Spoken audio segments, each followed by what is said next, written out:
कुछ पाने की हो आस आस, कोई अरमा हो जो खास खास आशाएं, हर कोशिश में हो बार बार, करे दरियाओं को आर पार। हम पोर्टफोलियो मैनेजमेंट के लेक्चर नंबर 3। वैसे मैंने पहले लेक्चर्स को बोला था लेक्चर 1A और 1B। मान लीजिए 1A लेक्चर 1 है और 1B लेक्चर 2 है।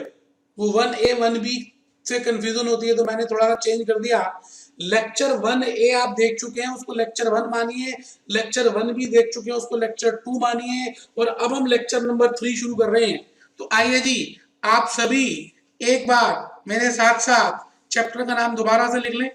आइए प्लीज दोस्तों, चैप्टर का नाम है security analysis and portfolio management. Security analysis and portfolio management. बेटे इस चैप्टर का नाम है security analysis and portfolio management. आज लेक्चर नंबर 3 में हम स्टार्टिंग कर रहे हैं। और बेटे लेक्चर नंबर 3 में जब हम स्टार्ट कर रहे हैं तो पहले 2 लेक्चर्स में हम क्या कर चुके हैं, इस बात का ध्यान रखना है। पहले 2 लेक्चर्स में हम क्या कर चुके हैं, थोड़ा सा इस बात का ध्यान रखना है। और उससे भी इंपॉर्टेंट, कहते हैं जब भी हम कोई नया काम करते हैं तो भगवान को जरूर याद करते हैं। तो बेटे मैं चाहता हूं कि आप एक बार भगवान को याद करें। और 1 मिनट के लिए मैं गायत्री मंत्र चला रहा हूं, आप सुने। हम किसी भी धर्म के हो, सुने।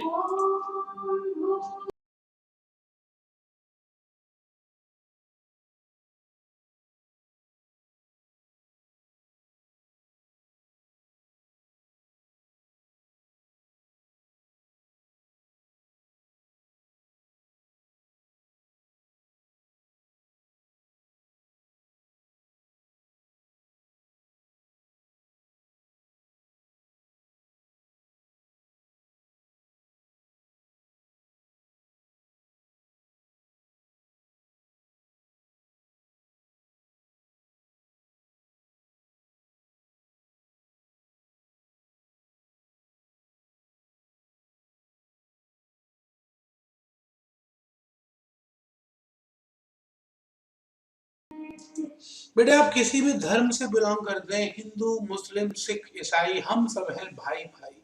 हम सबके अंदर खून एक है बेटे। तो गायत्री मंत्र हम सबके लिए है, खाली हिंदुओं के लिए नहीं, हम सबके लिए बेटे। आइए, मैंने लेक्चर 1 में आपको क्या बताया था, पहले आज का एजेंडा मैं बता दूं, इसकी मैं थोड़ी सी रिवीजन करूंगा, इसकी भी रिवीजन करूंगा और कुछ नए कंसेप्ट शुरू कर दूंगा। तो 1 मिनट के लिए मैं अभी तक जो भी कंसेप्ट बता चुका हूं उनको अपने सामने खोल लें, जरा चेक करिए जी। मैंने पहली क्लास में से जब शुरुआत की थी तो टिक लगाइए, इंट्रोडक्शन हम कर चुके हैं। What is the meaning of security analysis and portfolio management, introduction हमने कवर कर ली थी। कंसेप्ट नंबर 2 टिक लगाइए, सिक्योरिटी एनालिसिस कवर कर लिया था। कंसेप्ट नंबर 3 पोर्टफोलियो मैनेजमेंट भी कर लिया था, टिक लगाइए, टिक लगाइए। Question number concept number 4 flow chart of security analysis and portfolio management, tick लगाइए। कंसेप्ट नंबर 5 रिटर्न क्या होता है बेटे, उसको भी टिक लगाइए। Concept number 6 holding period return किया था बेटे। कंसेप्ट नंबर 7 रिस्क कर लिया था। कंसेप्ट नंबर 8 स्टैंडर्ड डेविएशन कर ली थी। Concept number 9 risk and return relationship कर ली थी। और मेरे बेटे मैंने रूल नंबर 10 तक करा दिया था, जहां तक मुझे याद आ रहा है, rule of dominance. Rule of dominance, जो जीता वो Sikandar, survival of the fittest, जो फिट होगा वही सर्वाइव करेगा बेटे। यही सिक्योरिटीज में होता है। 2 सिक्योरिटीज को जब आप कंपेयर करते हैं, वही सिक्योरिटी सर्वाइव करती है जो ज्यादा स्ट्रांग होती है बेटे। सर्वाइवल ऑफ द फिटेस्ट, ठीक है जी। तो रूल नंबर 10 तक हम कंप्लीट कर चुके थे।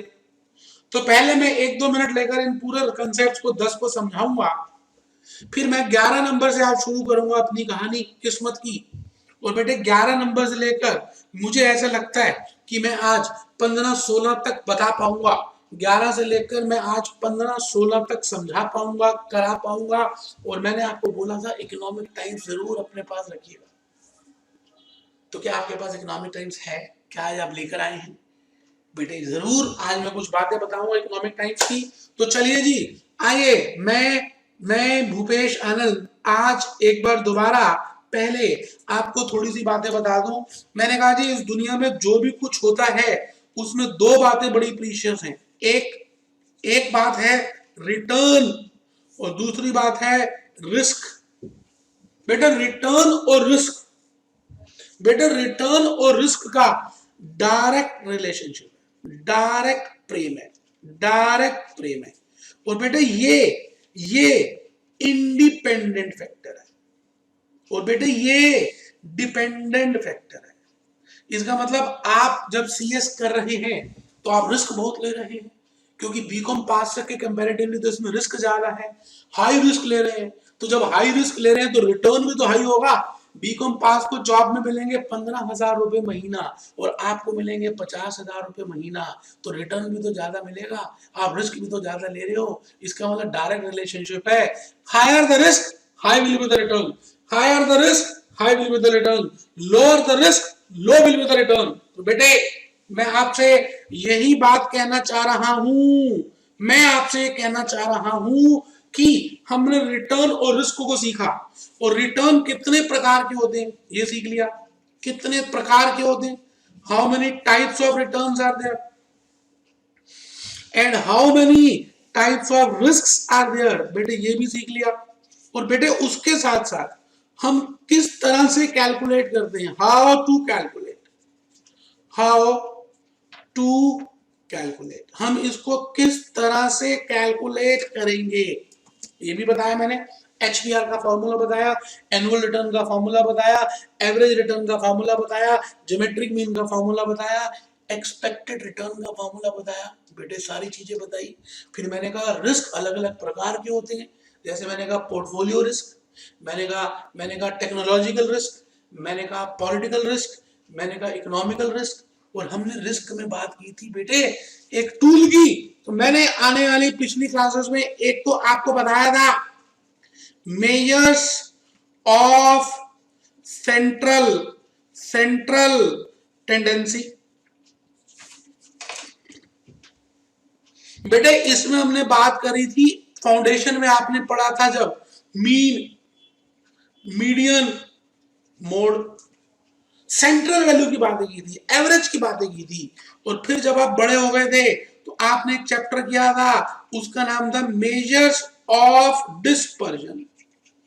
मेजर्स ऑफ डिस्पर्जन, इसको बोलते हैं बेटे डेविएशन। आराम से बेटे, मेजर्स ऑफ डिस्पर्जन को हम बोलते हैं मेजर्स ऑफ डेविएशन। तो इसमें हमने क्या किया था बेटा, सबसे पहले टूल पढ़े थे स्टैंडर्ड डेविएशन, फिर हमने पढ़ा था मीन डेविएशन। पहला था स्टैंडर्ड डेविएशन, दूसरा था मीन डेविएशन। बेटे हमने इन डेविएशनों की बातें की थी। बेटे डेविएशन होता क्या, मैंने आपको बताया था कि आप मंदिर जाएं, मस्जिद जाएं, गिरजाघर जाएं, आपको एक बेल शेप चीज मिलती है, बेल शेप। बेटे बेल शेप जो होता है उसको बोलते हैं नॉर्मल कर्व। बेटे लॉजिक कोई नहीं बताएगा कि ये फॉर्मूला बना कैसे। बेटे भूपेश आनंद बैठा ना आपके सामने, तो बेटे नॉर्मल कर्व में ये जो वैल्यू होती है बेटे मीन सेंट्रल वैल्यू होती है, सेंट्रल वैल्यू। अब सेंट्रल वैल्यू से कितने दूर खड़े हैं आप, तो बेटे उस चीज को लिए हम स्टैंडर्ड डेविएशन यूज करते थे। याद आ रहा है कुछ बेटे? तो बेटे higher the standard deviation high will be the risk. और बेटे इसको निकालने के लिए हमने एक टूल यूज किया था sigma P D square upon sigma P. याद है बेटे स्टैंडर्ड डेविएशन? तो बेटे स्टैंडर्ड डेविएशन का फॉर्मूला है under the root sigma P D square upon sigma P. अभी डी आर हो सकता है। डी का मतलब क्या है? डी का मतलब क्या है? डी का मतलब है बेटे डेविएशन। पी का मतलब क्या है? प्रोबेबिलिटी। आर का मतलब क्या है? रिटर्न। बेटे आर, बेटे डी, बेटे पी। आराम से आर, बेटे डी, बेटे पी। तो बेटे ये सारी बातें हमने सीखी थी। फिर मैंने कहा था कि आप ये समझ लीजिए कि आप जब स्टैंडर्ड डेविएशन को करते हैं तो हम डेविएशन करते हैं तो माइनस में फिगर आ जाती है, माइनस को खत्म करने के लिए हम होल स्क्वायर करते हैं और होल स्क्वायर को खत्म करने के लिए स्क्वायर रूट करते हैं। अब बेटे स्क्वायर रूट में तो चीज आधी हो जाती है ना, जैसे प्याज का छिलका कभी देखा आपने? प्याज के छिलके में सेल्स होते हैं बेटे, आपके स्कूल में दिखाया गया होगा।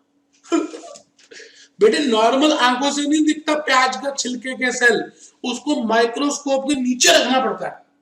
तो बेटा जब आप उसको माइक्रोस्कोप के नीचे रखेंगे तो बेटे आप क्या कर रहे हैं, बड़ी आंखों से देख रहे हैं, तो बेटे उसका क्या नाम है, वेरिएंस। वेरिएंस, तो variance is equal to whole square of standard deviation.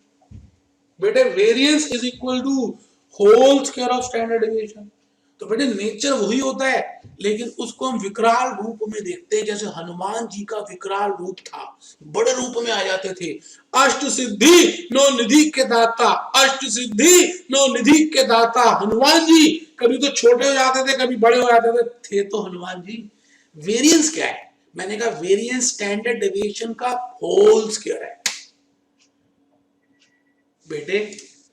ए बेटे higher the variance, higher the variance, high is the risk। बेटे ये बातें बताई थी। फिर मैंने कहा था एक नदी के किनारे जैसे दो हैं, आप जितना रिस्क लेंगे उतना रिस्क उतना मजा आएगा।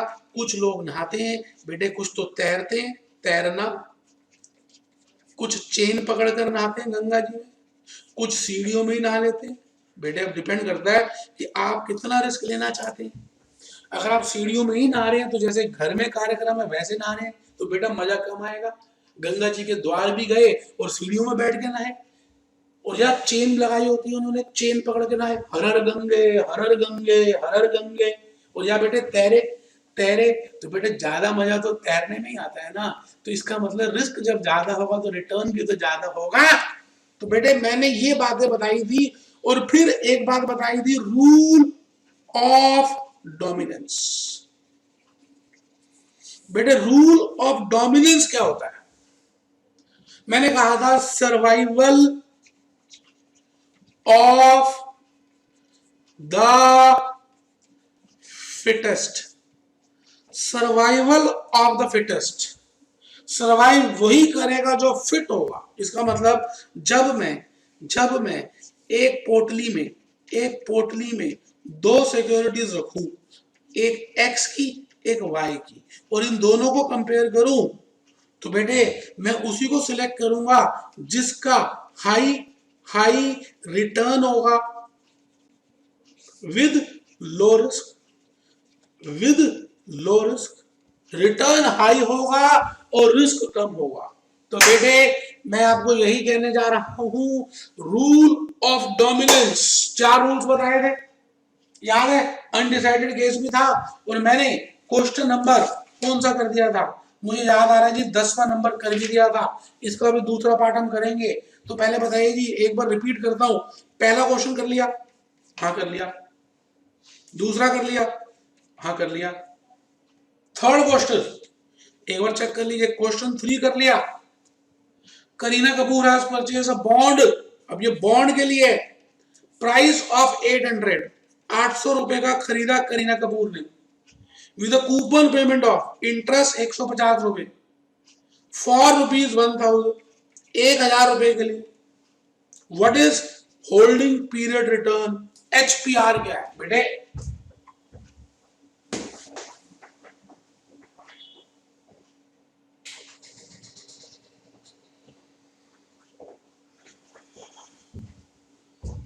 Holding period return, holding period return, holding period return, holding period return. बेटे मालूम है HPR क्या चीज होती है बेटे? बोलो, भूल गए? एक बेटा कहता वो शेयर के लिए किया था। नहीं बेटे, वो किसी के लिए भी एप्लीकेबल है। वो शेयर के लिए भी एप्लीकेबल है, डिविडेंड के लिए भी एप्लीकेबल है, डिवेंचर के लिए भी एप्लीकेबल है। तो लिखिए, लिखिए B1 minus B0 plus I1 upon B0 into 100।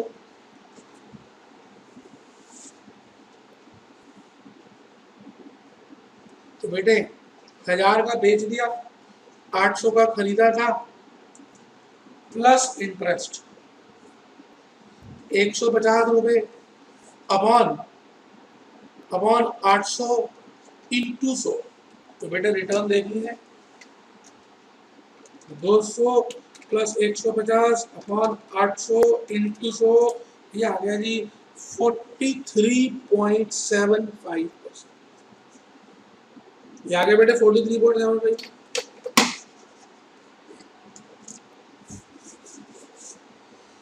तो इसके बाद दूसरा है बेटे, वो कह रहा है अगर, अच्छा 43.75 का मतलब क्या है, मतलब लिख लीजिए, it implies if investor invest ₹100, then a return of rupees 43.75 will be there,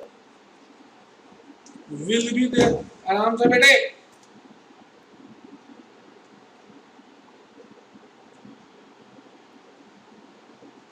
आराम से बेटे। Higher the return better it is. चलो जी, अब वो कह रहा है जी अगर हमने बजाय 1000 के बेचने के 750 का बेच दिया होता, okay, no point, no problem.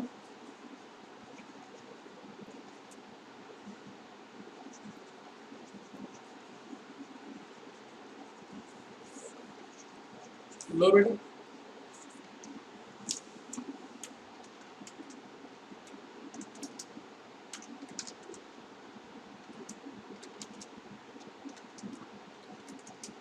ये आ गया बेटा 12.5%, यही आंसर है बेटे। क्वेश्चन नंबर 4 चेक करिए, आपने किया था, मैंने कहा था अगर कभी भी आपको भविष्य का रिटर्न निकालना है, फ्यूचर का रिटर्न निकालना है, फ्यूचर रिटर्न, आपको कभी भी फ्यूचर रिटर्न कैलकुलेट करना है, इसको हम बोलते हैं एक्सपेक्टेड रिटर्न और फ्यूचर रिटर्न।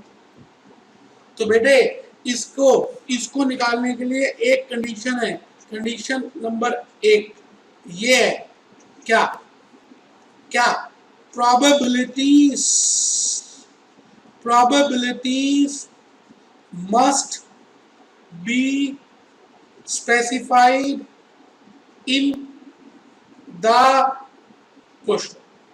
बेटे कंडीशन नंबर 1 है probabilities must be specified in the question, क्योंकि probabilities क्या होती हैं, क्या होती हैं, क्या होती हैं, क्या होती हैं, possibility of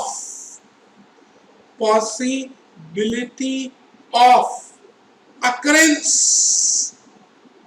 of an event, possibility of occurrence of an event, इसको बोलते हैं बेटे probability। तो क्वेश्चन नंबर 4 में बेटे हम करेंगे sigma P R upon sigma P और आंसर आ जाएगा मेरे बेटे। और बेटे total of probability is always equal to 1। ठीक है जी। क्वेश्चन नंबर 5 में आ जाइए, मैंने इसका नाम लिखा है एक था टाइगर टाइप क्वेश्चन। देखो क्या लिखा है, एक था tiger type question. Question number 5, in a portfolio of the company rupees 2 lakh has been invested in assets which has a return of 8.5%, 2 lakh in Y which has a return of this, and 3,20,000 in this. What is the expected return of the portfolio? तो बेटे बहुत ही simple है,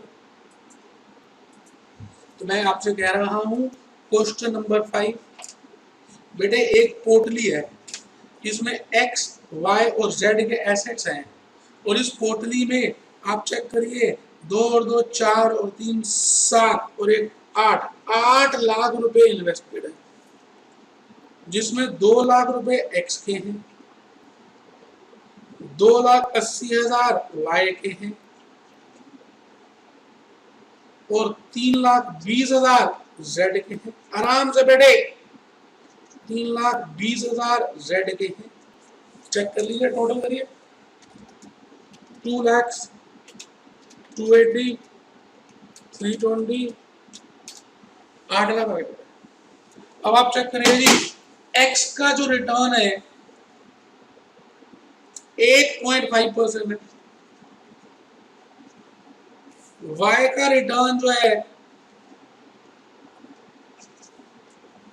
10.2% है और Z का जो return है बेटे 12% है। आराम से बेटे एवरेज तो निकालनी है। अभी तो मैंने कुछ बताया भी नहीं पोर्टफोलियो रिटर्न का बेटे, मैंने तो कंसेप्ट भी बताना था, लेकिन तो बिना कंसेप्ट के हो सकता है। एवरेज ही तो करना है, एवरेज ही तो निकालने है, एवरेज ही तो करना है, तो करके दिखाइए। मैं तो मुंह जबानी कर सकता हूँ। ये देखिए 2 लाख भाग में 8 लाख इंटू 0.085 मेमोरी प्लस 2,80,000 भाग में 8 लाख इंटू 0.102 मेमोरी प्लस 3,20,000 भाग में 8 लाख इंटू 0.18 मेमोरी प्लस बेटे मेमोरी रिकोलेक्ट इंटू में 100। आइए आइए आइए बेटे 10.49% आ चुका है। एक बार देख लें, एक बार देख लें। ये 12% है बेटे, 12 है। क्या मतलब हुआ इसका? लिखेंगे लिखेंगे बेटे। आप कर चुके हैं, फिर भी मैं करा रहा हूं, मुझे प्यार है इसलिए करा रहा हूं, इसलिए करा रहा हूं। आइए क्वेश्चन नंबर 6 देखिए, कर चुके हैं क्या? 6, The following are the details of investment of Sachin Ganguly. Underline कर दीजिए, Sachin Ganguly. Equity shares of the following companies. Amount of investment, expected return. और बेटा आपको निकालना है expected return of Sachin portfolio. तो मैं लिख रहा हूं जी, statement showing calculation of expected return of Sachin। चलिए चलिए, सिक्योरिटी का नाम मेरे बेटे डब्ल्यू, मेरे बच्चे WR, और यहां पर आ जाएगा बेटे WR। आइए, जो लगाएगा वो ही पाएगा, जो मेहनत करेगा उसे ही फल मिलेगा। बेटे मेहनत का फल मीठा होता है, सच में मीठा होता है बेटे। CDEF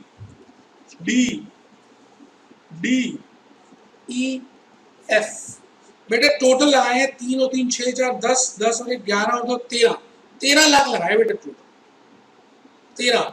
तो 1/13 कर दें, 2/13 कर दें, 3/13 कर दें, 4/13 कर दें, 1/13 कर दें, 2/13 कर दें। एक बच्चा कहता बदले आगे पीछे लिख दिया, बेटा जगह नहीं थी ना इसलिए ऐसे ऐसे कर दिया। ठीक है, 10%, 11%, 13%,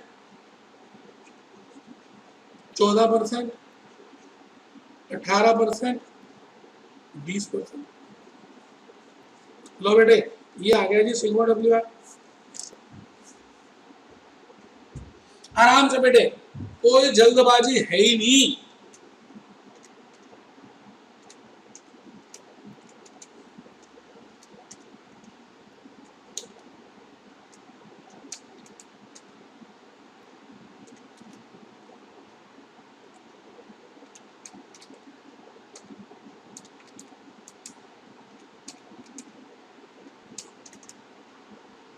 बेटे मेरे तो थोड़ी सी कैलकुलेशन में आगे पीछे हो गया बेटे, चेक करिए 14% आ रहा है क्या?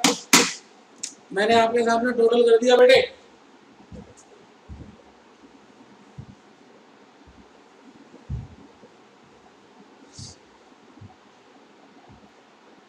आराम से बेटे 14% आपके सामने आ चुका है। 14%। तो मैं फिफ्थ क्वेश्चन की तरफ चलूंगा। 6 कर चुके हैं, 7th में आ गया बेटे। 7th,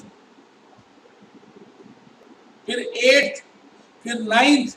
बेटे इन तीनों में से मैं एक क्वेश्चन करना चाहता हूं जिससे कि आपको स्टैंडर्ड डिविजन समझ आ जाए। मेरा मन है कि मैं 9th क्वेश्चन करूं, उससे सारी बातें आपको समझ आ जाएंगी। तो क्वेश्चन नंबर 9, ए लिमिटेड नेवर पेज डिविडेंड। ए लिमिटेड कभी भी डिविडेंड देती नहीं है, क्योंकि बेटे डिविडेंड देना कंपल्सरी नहीं है, रिलायंस भी तो नहीं देती dividend. It's equity share is selling at ₹25। तो कहता है जी ए लिमिटेड डिविडेंड तो 0 देती है और इसका मार्केट प्राइस ₹25 का है। लो ये लो, फाइंड द एक्सपेक्टेड रिटर्न। आपको एक्सपेक्टेड रिटर्न कैलकुलेट करना है एंड स्टैंडर्ड डेविएशन निकालनी है। ठीक है जी, आराम से आराम से।